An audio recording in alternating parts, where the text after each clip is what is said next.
Hello folks, Alex here. This is Alex Unabridged, and today I've got my pile of possibilities for Horror Mayhem.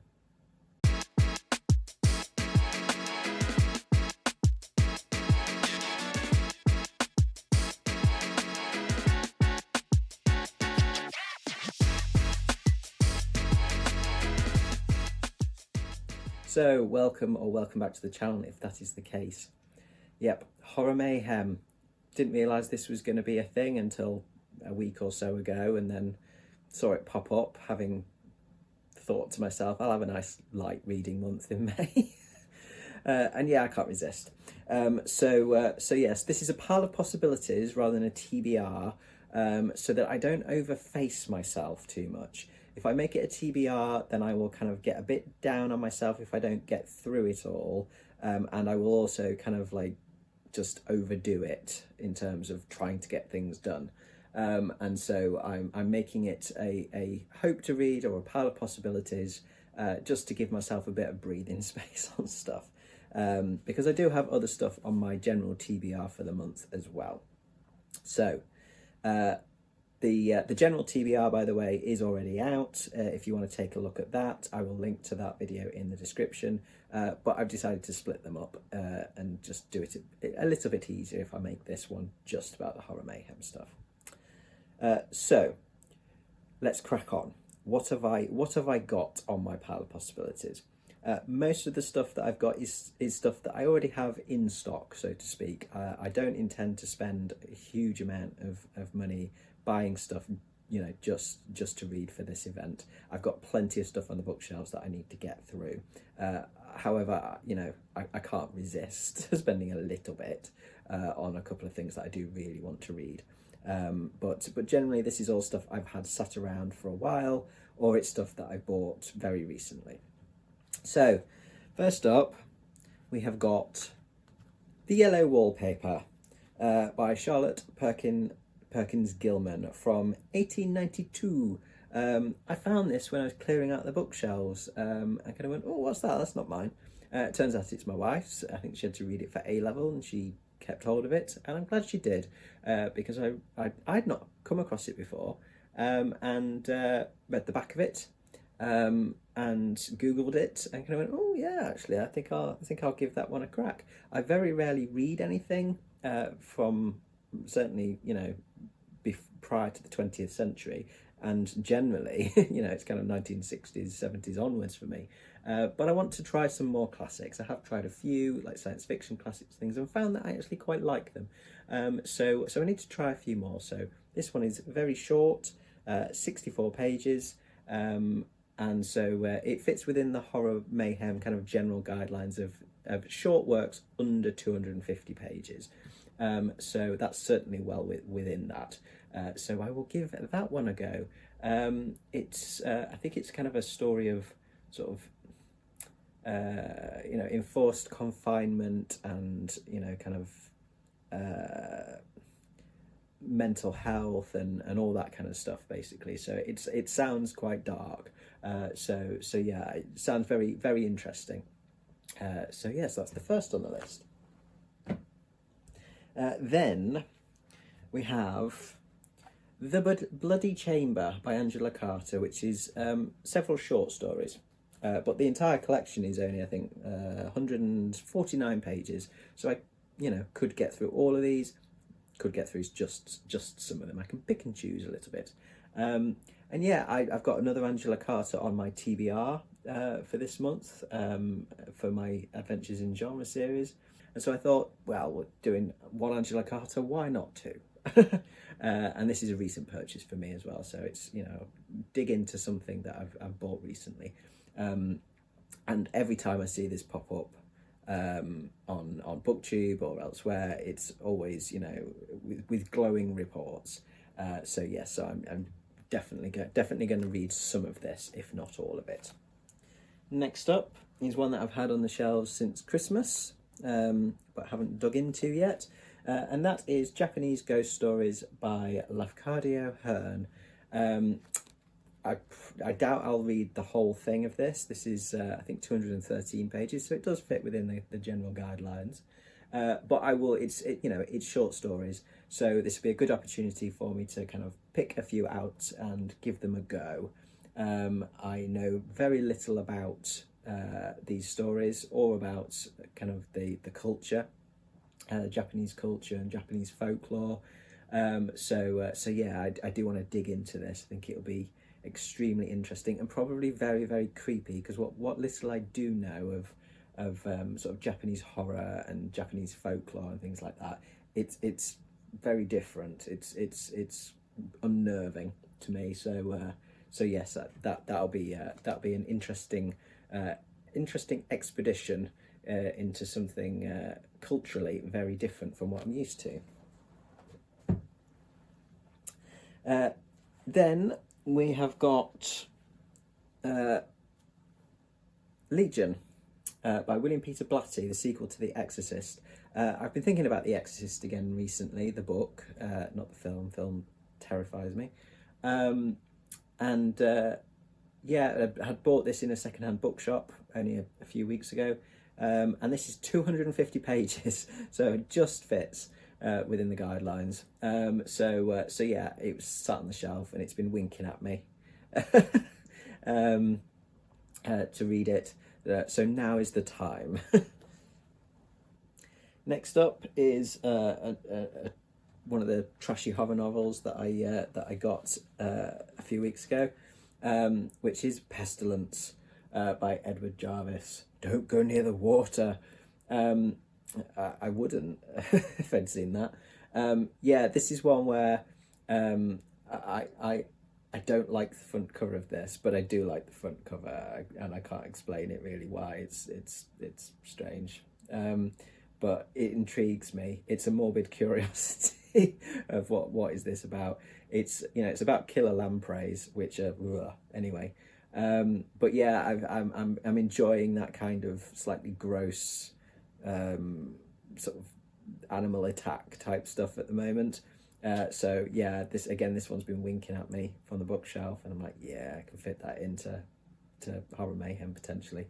So we'll give that one a crack. Another one of the trashy ones that I bought the other week is Worm by Siam Ian Childer. Something horrible is crawling out of your worst nightmares. Yes.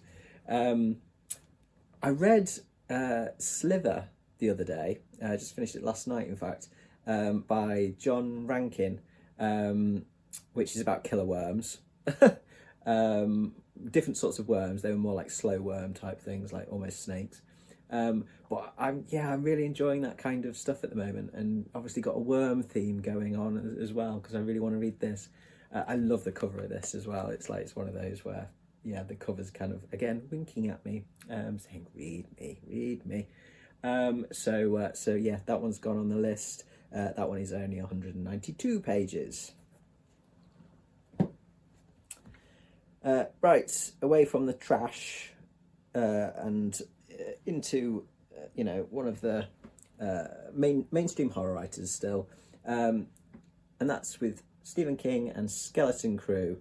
I will not read all of this at 624 pages, but it's short stories, so I will pick and choose a bit. I've read some of them in here already, but not all of them, so this is a good chance to go back and read some more. Plus, I'm having a little bit of a block with my Stephen King reading at the moment. I made myself I made a sort of a deal with myself back in, I think, February, where I said to myself, right, we need to get through some of the Stephen Kings you've not read, so pick one a month, and that's easy enough to get through. And then as soon as I did that, I've been kind of almost reluctant to read it. Whenever it's come time for me in the months to kind of get to that one, I've kind of gone, no, I'm not in the mood, I want to read something else. And I don't know why, because I really like Stephen King's writing. He's one of my favourites. And maybe it's just because I've discovered so much new stuff recently, new writers and new genres that I like and all that kind of stuff, that I'm just kind of, no, I want to try new things, which is me all over. It's a new shiny thing, but yeah, I don't know why I'm just so reluctant to read stuff of his at the moment, or just not feeling it. So I thought maybe if I go back in with some short stories of his, it'll kind of give me the Stephen King bug again. It'll just remind me of how much I do really love his stuff. So we'll see. But at least with this one, I might actually get some Stephen King read this month if I can do a short story or two. Then we have got Things Have Gotten Worse Since We Last Spoke and Other Misfortunes. And this will be focused on the other misfortunes bit. I have recently finished Things Have Gotten Worse Since We Last Spoke as part of Old School April. So I finished it and kind of went, I need to read more of this guy's stuff. And so, of course, I've still got some left in the book, about just less than half the book. So some very short pieces in here. So I'm going to try and get through those for Horror Mayhem. Then I've got a bit of manga, some more Junji Ito. I'm hoping to read Uzumaki in May as well as part of my sort of other TBR, but that's big and chunky. Whereas this is, I think, 178 pages, so this fits nicely within the Horror Mayhem kind of page limit. And also, it's manga, so it'll be a quick read. This one I can, kind of knock this out in like an hour or two. We'll give that one a try and see how scary and unsettling and gross it is. This one I've had since just after Christmas, I think, and it's another one that keeps staring at me from the bookshelves that I know I need to read soon. And finally, the physical books that I've got on the pile of possibilities is Ghost Stories of an Antiquary, graphic novel collection of some of M.R. James' short stories, illustrated by 4 different illustrators, 4 different stories. And this was a birthday present, so this is a really recent addition to my collection. But I love M.R. James' stuff, absolutely adore it. And it'd be really interesting to see some visual, some graphic novel adaptations of his stuff, because those could be really interesting. So that is the final physical book that I have on the list. Then I have got some ebooks. Some of these are part of Kindle Unlimited, for which I have a monthly subscription. The first one is another classic, actually, The Legends of Sleepy Hollow by Washington Irving from 1820. Hear mixed reports about this, I think obviously because it's in kind of sort of popular culture now from the film with Johnny Depp and Christina Ricci. It's sort of certainly my generation, we've got a different sort of impression of it maybe. But a lot of reports are quite mixed about it in terms of how good it is. But it's 62 pages, so I'm sure I can get through 62 pages of it. And again, it'll be another good one to read in terms of broadening my scope in terms of not just reading things written after 1960. Then I have got Demons by Daylight by Ramsey Campbell from 1973. I've read some short stories by Ramsey Campbell, which I've enjoyed. I've got The Doll Who Ate His Mother downstairs, but that's a little bit over the 250 words. I think it's over 300 words, in fact, 300 pages words. It's just over 300 pages. So I'll save that one for Garb August, I think. So this one's part of Kindle Unlimited. This one is 190 pages. And so a bit of Ramsey Campbell won't go amiss. So that's another digital one. Then I have got Night of the Ghoul, which is a comic series by Scott Snyder and Francesco Francavilla. I started this in March. I read the first 2 issues at the end of March. Not had a chance to read any of it in April because of a, you know, massive TBR for this month. But I do want to finish this series, so there's another three or four issues of that. And so combined, that's about 190 pages, something like that. So yes, I'll have a read of that, finish that off. And then there's another Scott Snyder comic as well, this time with Greg Capullo, who I absolutely love. I love his artwork. And that is We Have Demons. Again, I think there's 6 issues of that, totaling 192 pages. But again, it's comics. I will be able to whip through that pretty quickly when I haven't got the eyes particularly for text. I tend to go for comics and graphic novels when I'm a bit too tired to read, you know, little words. Then I've got a couple of ebooks which I will have to purchase if I want to read them. This is where I will spend a couple of pennies if I need to. One of them is for The Omen by David Seltzer, which I've always been really intrigued to read. I will not ever watch the film, not after The Exorcist and the terrifying you know, several years that followed that, and many nightmare-filled, you know, nights of sleep. And yeah, no, I'm very careful about what sort of films I watch in terms of horror films. Anything to do with possession, Satan and the Antichrist, the occult, you know, I'm really careful about. So I won't watch the film, but I am really intrigued by the story. So I thought, yeah, might as well give that one a go in book form. I know I can handle them in book form. And the other one is Come Closer by Sarah Gran from 2003. Another possession story. It's a nice short one at 194 pages. And this one I have seen umpteen times reviewed on BookTube, and it always gets glowing reviews.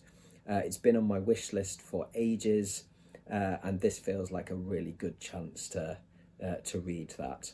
So I may well treat myself to the ebook of that.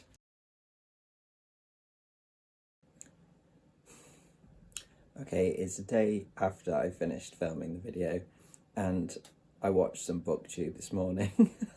And now I have some more to add to the pile of possibilities, because I see other people's videos and I have no willpower and I'm easily influenced. So here we go. These will all be audiobooks, which I haven't had any audiobooks on this list up until now. So that's a good thing. I'll add in some audio, and that will hopefully make it easier for me to listen while I work and wash up and all that kind of stuff. So first of all, I've got a couple that were mentioned in one of Willow's video from Books and Bow, in her 11 queer horror books video. I will link to that video in the description. Cracking list of suggestions there. Yeah, she reminded me of one that I already had in my Audible library, which is Our Wives Under the Sea by Julia Armfield, which is a story of a lesbian couple and them dealing with the strange sort of changes in behaviour of one of them. The one that comes back from, I think, a deep sea mission of some sort, where she sees something and experiences something strange, and this whatever this experience is begins to change her. So I've had that in my library for a while, I think since Christmas. So yes, I will get to that one hopefully. And the other one, which was one that I hadn't heard of until I watched Willow's video, is Queen of Teeth by Hailey Piper, who is a trans author. And this one I couldn't not put on the list because the thought of it's one of those where, oh, it makes me shudder. And this one is about a woman who suddenly discovers teeth between her legs. That idea alone is yeah. You know, makes me fidget a little. But then the description of the book goes on to sort of say that whatever this thing is there goes on to develop other things like horns and tentacles and a mind of its own. And yes, it sounds wonderfully, horrendously terrifying to me. So I think I will potentially give that a go as well.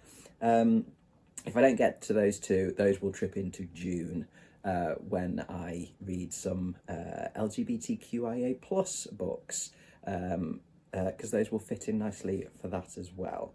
And the other couple of books that I've added to the list this morning, to this pile of possibilities, are a couple that I've just seen on one of Troy's video, Troy Troutup, who has just formally announced the first 18 books in his 36 Essential Works of Modern American Horror series. This sounds like it's going to be an absolute cracker of a series. You know, one episode per book. And I will leave a link in the description to that formal announcement video from Troy. If you're a horror fan, check it out if you've not already come across it before. I think this one's going to be, as I say, absolutely brilliant. And he mentioned that people might want to read along with some of the books that he's going to be talking about, or at least, you know, read before he talks about them, so you don't get spoilt. And there were a couple in the first sort of handful that he's doing in May that I hadn't read. And they happen to fit within the kind of the page limit of Horror Mayhem. And those are Psycho by Robert Bloch, which the print edition is 208 pages. And I've never seen the film. I know that kind of, you know, how big it is in popular culture, but I've never seen the film, never read the book. So, yep, I'll try and get through that one before Troy talks about it. And the other one is The Haunting of Hill House by Shirley Jackson, which is 182 pages in the print edition. So again, fits nicely. I've read The Lottery, which is one of the others that Troy will be talking about. I haven't read The Haunting of Hill House, so I think I will give that a crack. So yes, so those are 4 extras that I've added to this ever-increasing pile of possibilities. I will not get through everything. I know I won't get through everything, but I like to have a nice mix of stuff to choose from. Then I can mood read a little bit. Okay, so back to the me of the day before. So yes, so that is my pile of possibilities. A very sort of quite a mix of stuff there. Some classics, some classics, some modern classics, I guess, some trash, some contemporary stuff, some queer stuff.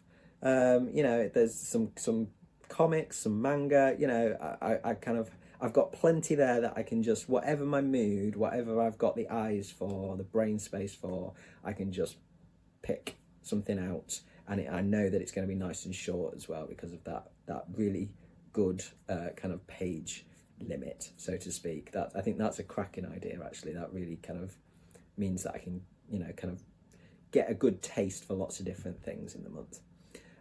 So yes.